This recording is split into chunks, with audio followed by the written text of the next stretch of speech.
we can start. And as I said, I intended this to be a roundtable discussion, not a presentation at all. So we'll start. And little bit about me, just so that why why we should even talk about pricing. So I'm a product manager at a company called CipherSpace. We are a 15 people company. We are managed cloud services. But we have our own infrastructure. So from that point of view, like we are competitor to what we call AWS and Azure, just that they don't know about us. But yeah. You literally compete with them or trying to compete with them? Yeah. So you have your own infrastructure, everything? We have our own, like we are not big, and we are only, if you know the Amazon, we only compete in the EC2 space. So only virtualization, but yeah, we have our own infrastructure, our own machines, everything, our stuff. And where geographically, where do you have your data centers? We have 2 data centers in Switzerland. So we have cages in Equinix. We are not that big to have our own data center. 2 in Switzerland and 1 in East Asia. And our most of the customer base is in East Coast and in Switzerland, a couple of other European countries, and a couple of here in West Coast. We are small, and our main focus is on managed services, so is managed cloud. So we kind of go and attract consumer base who are typical non-tech, businesses, and who have either invested in IT because they wanted it some point in time, and they need all the support. So we kind of become a one-stop solution for them, and that's where we find success. So far, though we have some tech startups also who are working with us right now. So pricing is a challenge. Before I joined the company, it was all cost plus, and it was like, when I looked at it, I said, no way in his world. I'm here, I'm the only person in Bay Area. I said, there is no way I can even go and talk to anybody and say that you buy my product at this price point. So not happening, right? So for us, it's important to be competitive when it comes to product pricing, but when it comes to services pricing, we go for value-based totally, right? It's not about competition at all. It's about how we can communicate the value and how we can make them understand, and the pricing becomes all value-based pricing.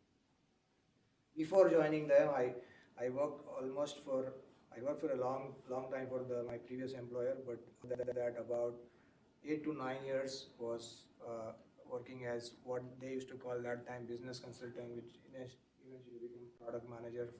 The company's main business was pricing software. So we have customers. I have dealt with pricing for media ad buyings on a TV, right? So the TV spot rating, so pricing for the TV spots, to deal pricing for some of the Fortune 500 companies, to retail cigarettes and fuel pricing, as a person interacting with the customers. So like a lot of domain knowledge about the pricing from that industry point of view. And also one of the I think McAfee was our customer too. So different things. So that's why pricing is important. We all know that, right? And so why are you guys here? Let's just very quickly get it. What do you wanted to get out of this, and so that we can have the discussion. I think pricing is the number one challenge we have, because I think average revenue per customer is not enough for us to sustain the sales initiatives. Right.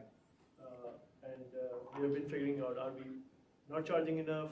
How much should we charge? What kind of value we can add? Is it a communication problem, or is it a competition problem? Is it a market problem? So there's so many things we are struggling with right now. What kind of business? It's a B2B SaaS platform. Okay, awesome. That's what I originally wanted to talk about. What about you? So you said you're starting your own business, but yeah, well, that's we're not there yet. But I think that's for what I did before. It was huge, because we were just trying to process. It was more than a year, and we haven't done with that yet. Pricing and a platform transformation, and move basically from a very hardcore on-premise 20 years old product into a SaaS-based, completely new offering. Right. And how to do this transition without a drop on the revenue. Right. Because at least in our environment, drop on the revenue means cut on the cost and immediate layoffs. Right. And this is why, I mean, how to do, I mean, we dealt with pricing for more than a year. We spent like hundreds of thousands of dollars with some different consultation about how to do this and everything. Tons of different models, Excel's like, anyways, it was like pricing on steroids, and I just thought maybe I can learn something from someone. Maybe I could see something that I haven't seen yet, or at least a thought, and we can learn from everything. Right. So one of the on that actually one of the companies which I know, I can't name them, but they went to this transition. They were a mid-market company, playing in enterprise, typically playing in Fortune 1000 customer base, and it was a privately owned company. It is still a privately owned company, and I think the owner very clearly realized that he will see the dip in revenue. So he took a bet when transitioning. So he kind of at one point in time decided we are transitioning, and he gave himself like 3 to 4 years of time frame where the revenue wise is not going to be cost will be higher than the revenue. But I spoke to him last year and they have turned around. So I mean it was a very conscious. I mean pricing was a different challenge for him, but at a business level, the guy had all the power to take that decision that it's okay. I'm going to take a dip. What about you? So I work as a front end in one of the biggest e-commerce site in Korea. Okay. So we do like 100 million pricing actions a day. Wow. So I just want to learn more about pricing. It's Bhavesh Shah. I'm curious in general about pricing, and since you mentioned a moment ago, I kind of also worked in an environment where the mindset was cost plus pricing. Yeah. And I got some serious, pushback from the marketplace, especially in certain geography like Asia region. They are very price sensitive. So, particular topic of interest for me is how do you differentiate yourself for the price point that you've decided? Right. Okay. That's a great question. That's a great point. Yeah. Yes, there is if you say I'm going to buy a car, you can get a car for $100,000, you can get it for $20,000. Right? Right. So how does that type of situation map to technology product is what I'm quite honestly struggling with and interested in understanding a bit. Yeah, no, these are all struggles, and I get each and every point. And when thought on my head was, what am I going to say? Would be I probably set the agenda. So what we want to do is roundtable discussion and explore, whatever we have on mind about pricing objectives. But I have some slides which talks about pricing objectives, levers. Who do we price for? How do we get willingness to pay kind of an answer, what kind of questions we can ask. My thoughts are, disclaimer, my thoughts are, some of them are based on my experience and I listen to and read a lot of stuff, so it's all jumbled and I will not be able to give credits where it is due, but that's what it is. So the first 5 things when we think about when building a product, what about you? Business model, pricing. Usually it's all about the 5 W's we think about, right? Why are we building the product? What is the product? So we think about problem, we think about solution, that is a typical case. Then we think about consumer, we think about feasibility, and where nowadays, typically where are you going to build a product? Is it going to be Bay Area? We are going to outsource for the cost, but the one thing which you don't really think about is, after that we get together. Now the one interesting thing, right? If it's a startup in Bay Area, we are getting together in garages, or in the bigger companies in conference rooms, or sometimes they go offsite and spend a lot of money. I heard a case in point being discussed that one of these big company, they wanted to come up with this innovation, and so they were like two-sided market, and they wanted to develop something for the buyer side. They had a seller side successful. A bunch of executives spent like literally hundreds of thousands of dollars, went a week offsite, brainstorm, bunch of sticky notes, came back and went to the CEO, and with the whole set of, this is our prioritized list of product. And then that CEO asked, so how will you monetize it? And that entire room fell silent, and they went again and actually went out. So this happens really. People don't think about pricing, right? That is, monetization is the first thing, right? We dissect, brainstorm, market. First thing we want to talk about is monetizing innovation, right? And then what do you want to think about, right? So do your customers need your product? Do they value your product? Are they willing to pay for your product? That is the most important thing when we think about pricing, and it is argued. There is a book called actually Monetizing Innovation by Simon Kucher partner called Madhavan Ramanujan. He is a co-author, and he argues that the first thing, as you said, business model, but they say that first thing we need to think about is find out whether is there anybody who is willing to buy your product. If there is nobody is there, don't buy. So ask your questions like, are they well, this is all. So again, from my mind, a successful product is the one which a salesperson can sell, and for a customer is willing to pay. If these things are not there, then we have a problem, right? And then the question is, what are we going to really price for? And you said that you are pricing like multiple data We points. do matching. Yeah, We do matching. matching. So how do you? So what are the pricing objectives? Let's talk about it. What are your company's pricing objectives? Yeah, so it's remain competitive. Remember, that is the main objective. What about anybody else has any thoughts on the objectives? This is maximizing margin. Yeah. Maximizing margin. Yeah.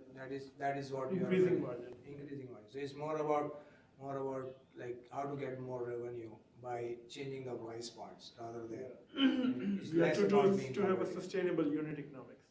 Okay. Right. Okay. I think these are all great objectives, Right. but to manage to address all of them, Yeah. it's an interesting challenge because some of them are not necessarily, kind of not contradicting per se, but it's just You are. hard to coexist all of them together. Yeah. So you are very right. So go ahead. Yeah, so when I look at this, thought comes to my mind is some of these would be applicable at different point in the life cycle of the product. Correct. Right. So I wouldn't take all of it in its entirety and say all of these are my objective. It's like one or two at a given point in time that would be applicable. I would be brave enough to say is one. It's not even two. You probably can't even get to the two of these. But that's where I think the importance of understanding the customer base and the market and segmentation comes in. And from a pricing software point of view, when we used to run optimization engine, that optimization engine used to generate for our customers, right? Multiple price points given these objectives, and there'll be a price point. We'll say this is the price point if in this particular micro segment or whatever market segment, if your objective is to actually maximize volume under margin constraint or maximize margin under volume constraint. So it basically will lead to multi-tier pricing. So that is. Multi-tier pricing is one of the models. It doesn't necessarily have to be like that, and I think it's also important like what license you put behind that. You cannot just, for example, in the type of different licenses, you go with the one price, you cannot touch this price any longer. You cannot drop the price, for example, because then you might run into revenue recognition issues. Depends when you're doing it and how you're doing it. Right. So it's a very tricky one. But anyway, just a comment. No, I agree, and that your revenue recognition is actually another area. Do you want to share something which you know? I know it's a tricky issue, but I don't have much knowledge to talk about it authoritatively. No, in general, I mean, there's a two kind of couple of things relates to revenue recognition. Number one is like what you deliver. So if you have a feature set that deliver for a certain price, for the next version depends on the license. But on a perpetual license, for example, actually it can actually go on subscription as well. But depends on the license type. If you now drop features, customers can basically claim that they pay for that set of features. And now if you take some features out in a certain type of licenses, then you run into what they call like a revenue recognition problem.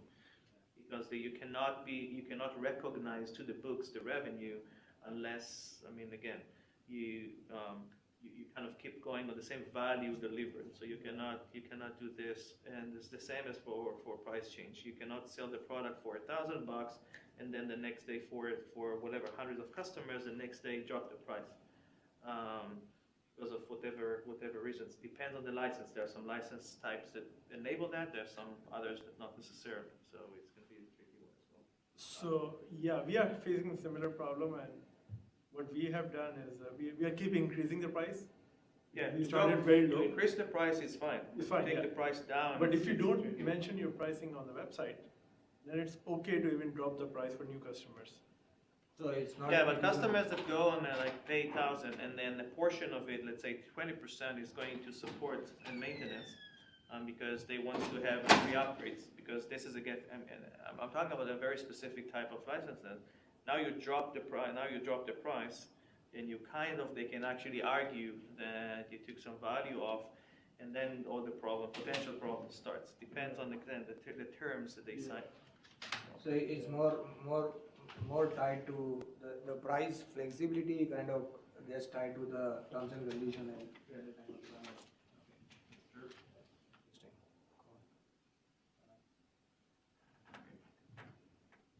Yeah, this change of perception, right? That is another thing. I know price is probably the easiest way to change a perception, especially from perpetual to B2B SaaS. You know, price point is at least in my experience, in a bigger like $1 million plus deals, you know, suddenly customers' perception changes, right? That it was a $1 million deal. Now, if you are going in a B2B SaaS model, the same software they expect to be like $100,000 to $150,000 range per year. That's not always viable. So then the challenge comes: how do you price it?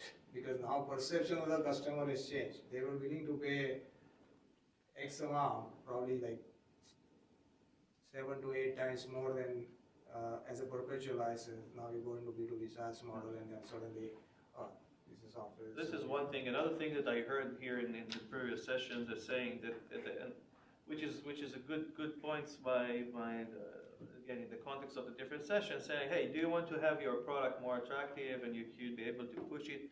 I mean, why would change the model and take portion of it, give it for free, or try it, or everything? So if it's a new product, then it's a no-brainer. But if you are already on something that sells for a while, and now you want to take some of it and either carve out things as a free addition or whatever, then we won't get into that here because that's not. I don't want to inject your session, but bear in mind it's something that you need to check very, very carefully if the license and the agreements you have with customers actually allowing them something like that kind of shift. Right. I mean, the shift makes sense because the market shift, the expectation of the customer shift, it's all true. But if you already have and run with customers to do such a shift from a fully paid to partially or to whatever freemium and everything, something that some lawyers needs to kind of put their at least heads around that and to see if this is something that actually allowed and if it won't financially kind of cause some issues. Which is another thing in mind. And it also changes as you change your, what I would say, the delivery model, right? Sort of. Yeah. It changes the competitive landscape also, because as you said, if you are older person, you are there, and now suddenly there are newer entrants already delivering on SaaS model with a particular price point. You are forced to kind of, at least be competitive and match their price point, or you have to really focus on communicating the value, right? We all talk about pricing for value. The real problem is the market always wants to price for competitive. How are you going to go and justify that this is the value and you should pay like 2 times, 3 times more?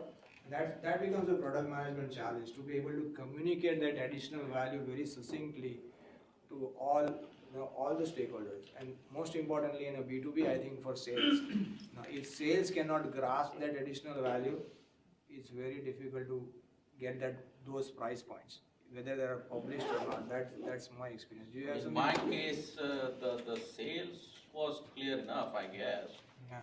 But the customers could not reconcile the fact that the competitor, so my competitor was HP, and then in other region they were Lenovo and Fujitsu and so forth. And those guys were at a 20% of my price. I mean, that's a Yahoo difference.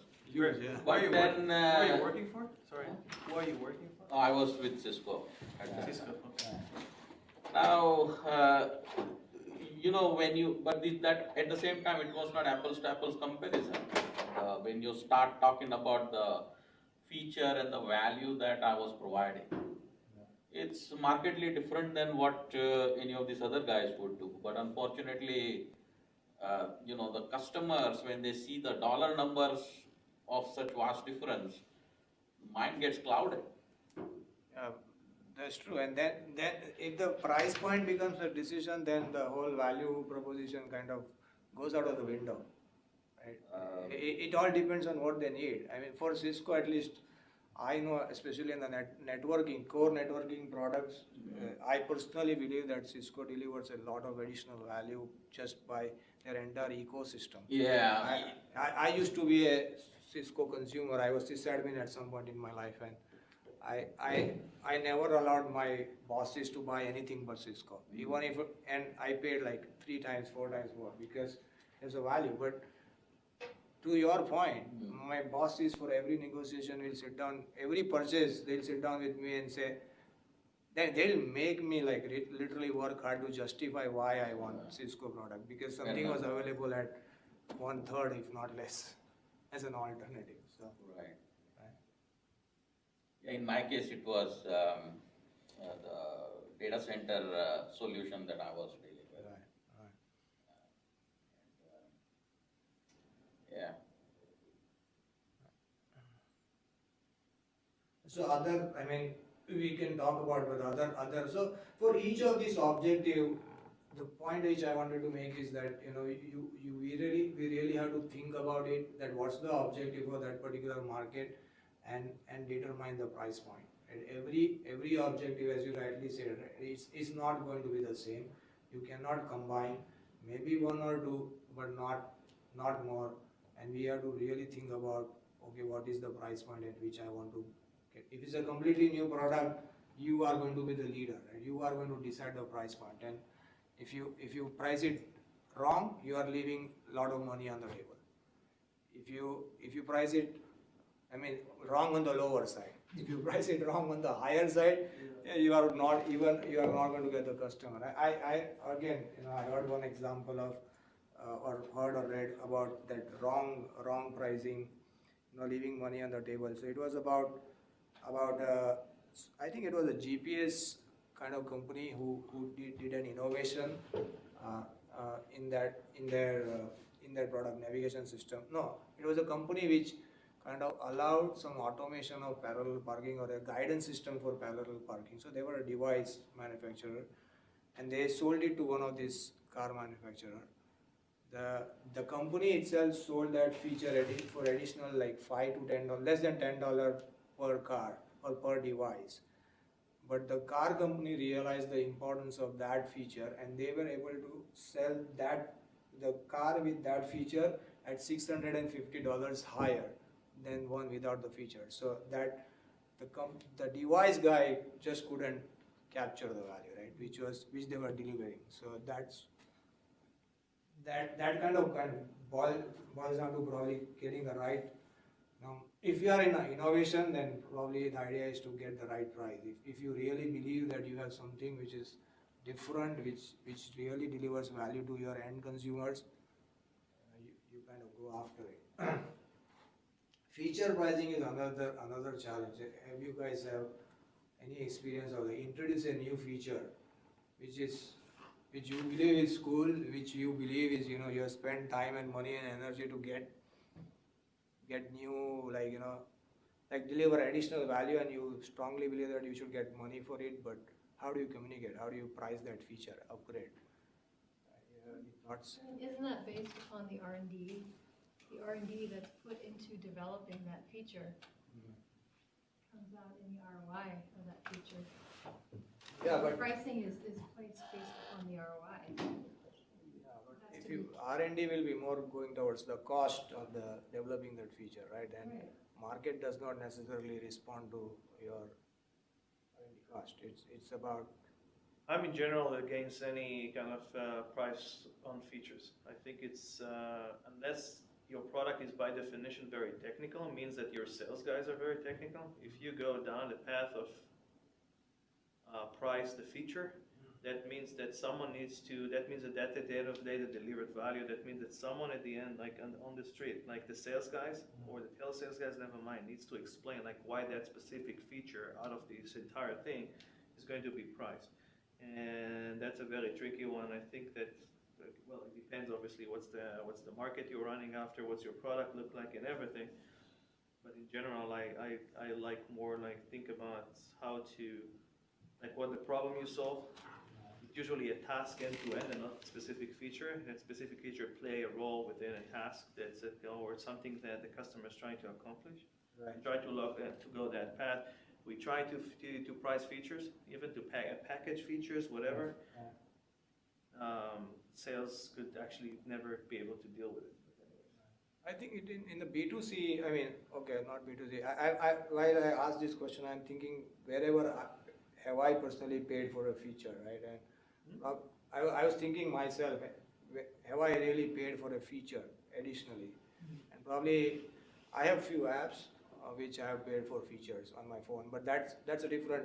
It's still a pricing. Those guys were able to put it in the right place, and I felt that I had a need for that particular feature additionally. I'm happy to say it my And word. get I it, don't know. but in But enterprise basically, space, to your point, I don't know what's your name, but about the ROI, it's something that's, at least based on my experience, you need to obviously keep in mind. But I don't think that this should dictate like what's the price point should look like, because there's so many different ways to go.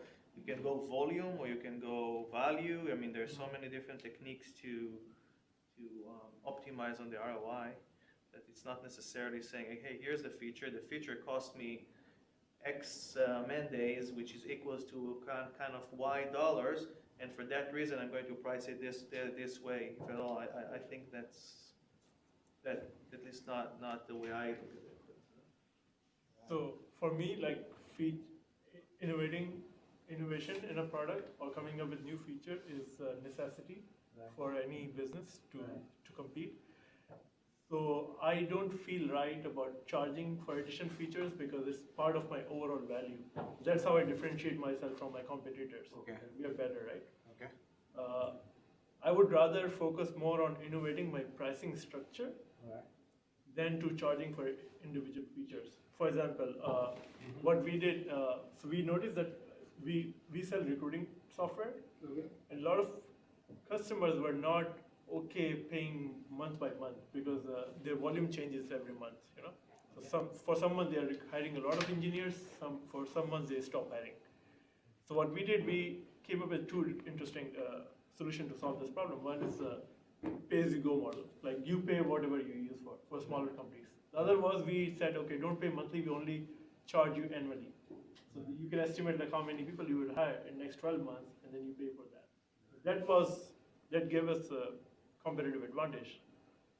Instead of charging for features, we just innovated the price, how we charge. Yeah. So that's very good, right? And yeah, somewhere probably is there in the slide too, or somewhere they say that it's not about how much you charge, it's about how you charge them. Yeah. That's very important. So that was in what you said, I'll call it pricing innovation, right? So put everything else is same, if you have a better pricing methodology, you can win. And I think last year also somebody spoke about it, and I've heard this example multiple times about that Michelin tires. I don't know whether you guys know about it. For trucking, that they came up with this pricing model. They came up with new tires, but they came up with this pricing model is about per mile, right? So they charge per mile. Yeah. So it became so successful, not because it was per mile, but because it, for the first time, it allowed the trucking company to pass on the cost of tire as an expense to the customer. Right? That's innovation, right? Now, before that, there was no way. Now they say, oh, this is my per mile tire cost for you. I'm going to drive this many miles. This is the cost of tire. Yeah. They could simply pass it on. So from there, it just vanished from their cost, right? It became like direct addition to their top line, bottom line. That's just pricing innovation, right? Yeah. Products are same, just pricing innovation gave them so much competitive edge. Yeah, there is one thing though, I agree with you, but I think that there were some trends, at least in the B2C world, about pay per use, or basically if you use pay, if you're not necessarily, and everything. So I can say that at least in the B2B space on the enterprise, trying to adopt that model, customers not necessarily like it. I mean, it makes sense as an individual, but at the end of the day, that's not the way customers are actually budget their IT cost, the IT spend. So, for example, the predictability of the spend in general is something that they need to know in advance. They don't want surprises. In other words, it's that if my IT budget is a 1 million, and I can tell you, hey, my product, my innovation is like, forget about your 1 million. You pay per use, and use means you find a value, right? Because someone find a value and use your product, and they push us back hard. They say like, no, it doesn't make any sense to me because I cannot live with the fact that although the value and although the user use it, so it's great, I cannot live with the fact that you can charge me for 2 million at the end of the year because my budget is 1 million. Budget is, so they need a predictability. It's very, very dependent. It's very tricky. I mean, you need to be very careful about those things. I agree. B2B world is very, very, very different. There are a lot of players also. Yeah. And I can give you another example, not from that space, but another kind of a different angle to look at that, which based on my experience and pricing is, I mean, we price. It also depends on how your sales strategy look like, because if your sales guys can say like, hey, yes, we cost like $1,000 a user, which sounds like, let's assume, for the argument's sake, double than any of the competitors. But on then 10,000 depends on not how much it costs you, depends on how much money I'm going to save you. Right. And the equation, now you completely flip the conversation. So although you price high, if I can prove that you're a 50,000 employees organization, and I can save you by every license, I can save you $10 a day per employee, then it becomes no-brainer. So again, it can price high, but eventually you can kind of flip it in interesting way. I think that. So the discount programs and the rebate programs are built into that. Yeah, that's true. That's true. Although one of the biggest beasts, at least at least in enterprise, is the discount, because I came like I did like SAP, HPE, sorry, competitors of yours probably at some point. It's all in the past now. But we went to like 85%, 90% discount. It's a beast because it's kind of hard to sustain. And the second thing is that it's just lack of disciplines on sales, because they care about their own thing and they don't care about the overall organization, and it's a very, very tricky one. So customers really like it. They know how to use this. Yeah. They put specialists right on the other side of the table. Yeah. Who know exactly. I was talking to one guy whose sole job was a negotiator. He told me once, like, he said that we needed the product, but it was not urgent. So he sat on that decision till like he knew that when that particular company's year end comes. So basically, sales guy will be under quota pressure. So, and on last day, he asked for a price and he got it. Yeah, but again, to your point, I mean, that's what happened is that in organization that have this well, I would discipline, but behavior of a 90% discount, then you have to bake it into the price because you know that they're going to discount you by 90% in average. So now you become like price things very high, and you're not competitive in the market, but just because you know that to be able to get the money back and talk about the ROI, you need to price it so high because of those sales guys are going to discount you to the ground, and it's terrible. Correct. Price list becomes totally artificial, right? List price is. Then it's anyway. That's true. So in large organizations, there's pricing strategy teams that would regulate it, but in small, startups, their sales, like you said, sales is driving it. Or there's finance who actually regulates the pricing discounts. But it really depends on the organization. Yeah, it totally Right? depends It on totally the organization. depends on I completely agree. I think it changes from organization to organization who controls the pricing. And again, right, for HP and for Cisco, there are BUs or BTOFs or product teams, whatever is the right name, right? They come up with their product price. Yeah, this is And in HP and SAP. We in product management did everything: pricing, packaging, everything. There's no central team, and we can tell you we did like crazy stuff. But what happens when it goes to like deals? So SAP is So in like, deals, you have a deal desk that actually deal with the level of discounting. By the way, the level of discounting is also a decision of product management. Right. And if the deal desk wants to go above that and saying, hey, there's a burning deal, we have to sell it, so the VP sales of the regions or something like that, pick up the phone, call to the product manager saying, hey, I need a discount, you limit the discount by 60%, I need to go 80%, and the product managers approve that.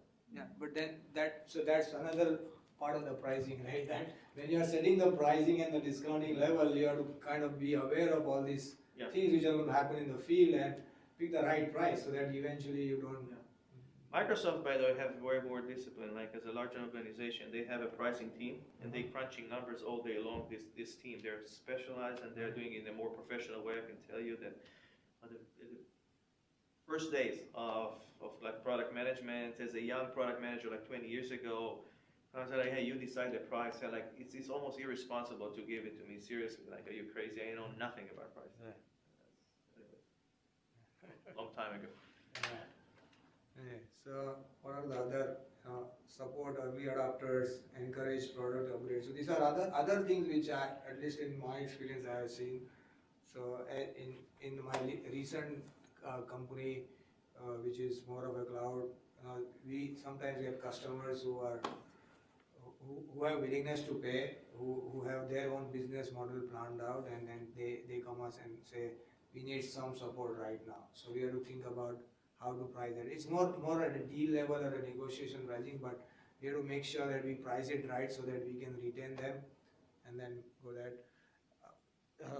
Product upgrades in a SaaS world, I think this is kind of becoming less important, but it used to be quite an important thing. Product upgrades were priced and you have to price them adjacent products in the bundle. If you want to push new product, then you have to think about how to bundle, and bundle pricing becomes an important thing. What's your objective, right? And otherwise passed on the cost increases and tax increases. That's another. Tax increases don't really apply in a B2B SaaS world. So the another area which I was telling you guys, where I was working for the cigarettes pricing and fuel pricing, this is happened.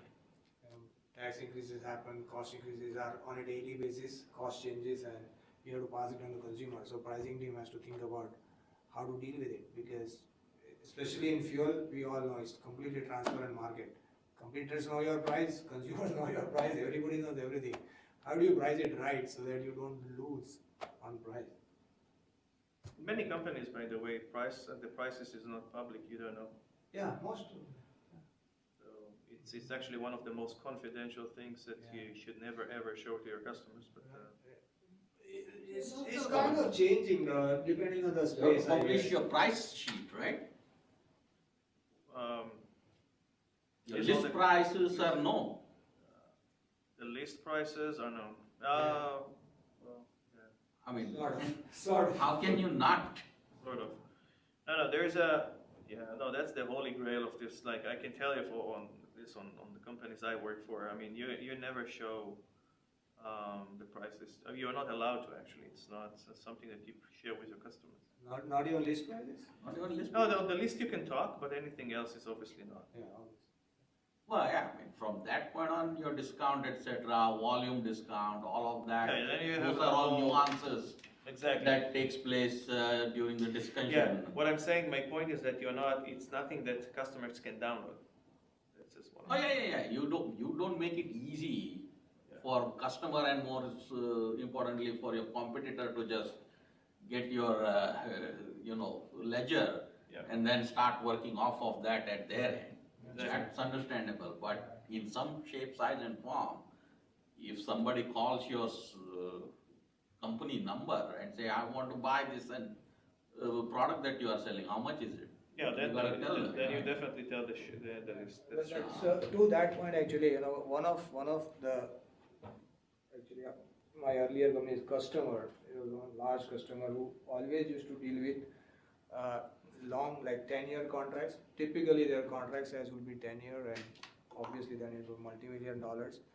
They had done an amazing job of collecting this all competitor price information. They were typically longer deals. Some of them were, they had treasure trove of that data. And they said most of them, they sometimes by asking, doing the win-loss analysis, going out to the customer, sometimes as part of their job, it was some government tenders. They just kept an eye, vigilant eye, and they were like very, target about collecting that information. They had all that information. So it's difficult to find, but I guess people are able to find it, depending on obviously the space in which you are in. So I was curious about this. Pass on the tax increase. I mean, what kind of scenario would this be applicable in? Because usually your tax gets calculated, on top of your Correct. It's negotiated. probably not applicable in the software space at all, but this was more consumer and mostly on my example with cigarettes and fuel. Taxes are passed in, and tax change becomes a pricing challenge.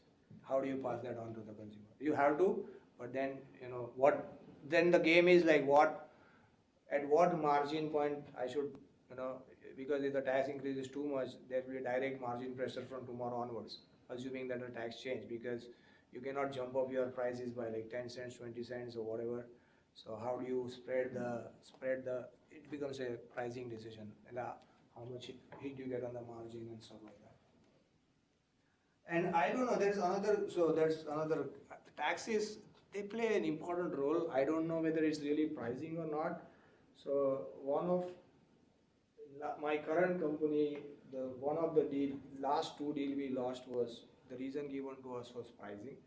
One said you were priced too high, and that kind of made us go back and figure out how to price a particular deal and what services to offer to change the structure. But other one was because, so we had quoted from Switzerland to a company in Austria who was doing a service delivery in Germany, and they said that so it was just about the difference in the taxes. I really couldn't get much detail, but they said that if you would have done the code and if you had an ability to offer these services, same services, and with the German billing, differences in whatever VAT or their ability to claim tax back was about 10%.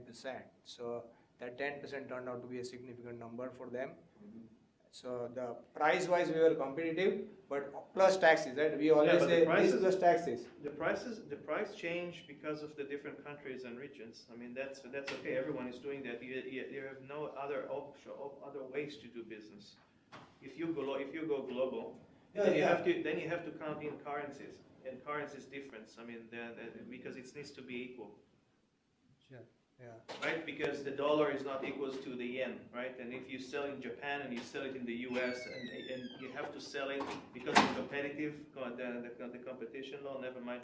So is that you have to have those prices exactly the same. Yeah. Well, Yeah. So this training is we need to normalize it. Yeah. So then it might sound like different on the. Yeah, it was more about their ability to claim that it's from where you do the billing more than anything else, right? So based on that, some taxes were applicable, complex, but we lost the deal. So I was just gonna make a statement Yeah. about like legal, and there is an SEC, like, the SEC does regulate legal contracts, so pricing is important, and it has to be within a range of a single standard price. The sales guys are not selling all these services, and then the SEC regulates those prices, and they have to be within a range. Yes. That's why, like, applications like RevPro, RevStream were created to manage software Totally right. revenue. And so whether you're a startup or you're a public company, your prices need to be within that range. And that there's a new compliance that's called ASC 606. A lot of tech companies are going through that regulation. They're scrubbing all of their revenue contracts for pricing. And it's largely because of that, component, is that if there's no Right. governance, like it doesn't go to a deal desk, it doesn't go through legal, then, the company can be penalized for that. So it's all regulated. It Yep. comes out in their financials, so. Regulations That's are true. always. By the way, another interesting thing is tricky about pricing is that if you want to sell the same product, if you want to sell it direct and also online, Yeah. that's also start to be like an interesting challenge. Yeah. Because you need to calculate and bake in some kind of a different thing, and if you want to make it even more complex, is if you want like a third party to sell your product, it's the same product, and then you have to limit. Well, anyways, this is just a whole crazy stuff. Yeah, it is. Anyway, Um, so this is more like strategic and tactical. I just wanted to bring the point that at strategic level you kind of say I want to be competitive, but tactical, as he said, right, it's more about how do you charge more than what you charge and what at a deal desk level or whatever. So Yeah. all of these are small pricing decisions. So you are putting a large pricing strategy, and then tactically you might be doing completely different. are you doing legal? No, I'm in You're just consulting. familiar with it? I was at Oh. Pricewaterhouse. Oh, okay. So yeah, I Where worked in where? Pricewaterhouse? Oh, in PwC. Yeah. So PwC, remember, she was not in the room, but PwC is one of the firms that helped me a lot with building my pricing and packaging. Okay. yeah, they And I do. spent hundreds of thousands of dollars on you guys. I mean, Alright. and it's worth every penny. They did actually amazing analysis They're and really good amazing at job. that, yeah. Hmm? Yeah, they're very good, especially Very, in high tech. very good. Yeah. They're really good. Cool. So other aspect was like, who are you pricing for? Typically nowadays, there are multiple people with lot of research going on in internet level. Sometimes if there are published price points even for a B2B products, right, not the high value, but you might just lose a prospect because your price points are not good because somebody is doing an apple to apple, right? It happens so often in the case we are into, if you don't know, we are into cloud computing. So if my price points are not as good as AWS, I'm done, right? So I have to make sure that even though we don't publish prices, AWS does. So that's it. So we have to make sure that we are making sure that evaluator, influencer, corporate IDs, there are multiple players, as you said, legal compliance. A user is the least of that in a B2B space, right? For whom you are pricing, you are pricing for buyer, and you are discounting for negotiators. All that challenges come into place. So this was more about segmentation, distributors, integrators. And this was another thought process I had, like what are the different pricing levers, the features, integrations, customizations, onboarding. And I have, for each of these, at some point in time, we have been able to, charge customer. And sometimes we have standard prices, sometimes we have customized depending on what it comes. Especially the integration, everybody nowadays talk. I think in this room 2 sessions back there was Insightly, who are probably Salesforce-like company, CRM company, and they have developed so much of data integration. And when I spoke to them after that, he said most of our customers are coming and say, okay, we want to migrate data from Salesforce to me, it's a lever. You need to be able to charge for that. It's a one-time. Customers are typically willing to pay for it, and as long as their monthly maintenance is good, they are fine. Support, levels of support, these are standard stuff. Also in-house, right? Nowadays everybody expects that it's a cloud-based environment, but depending on if your clients are so sensitive and they want in-house deployment opportunity to charge more, how are you going to support them? Features, customization. Another is auditability and logging levels is probably another area where we can have upsell if we have built that into product. Reports are always a great way to get some extra money. Negotiation levels, discounts is probably the last term. Term length, exit clause, payment terms, all that changes. These are last two slides, and then at least I am done. So these are few things. These are all from a particular podcast which I heard, but I thought this was very interesting. So the question was asked: how do you get willingness to pay from a customer? If you go and if I come and ask you how much you are willing to pay, you are not giving me the right answer. Most likely you are going to lowball me and say, I'm only going to pay $10 when you are really paying. So there are, I personally like these questions a lot. How much do you think other people would pay? So then probably you are going to give a number is in your head, but you will just put it from another person's perspective and give a number which is more closer than what you would otherwise say, how much you are willing to pay. Other was this, how would you pay for this? Would you pay for this? Right? That's the first one. Right? This gives you a better idea of what needs to change in your product to make it sellable. So kind of get a more feature idea. And what is more acceptable price for the product? That kind of say that what price they would want to pay.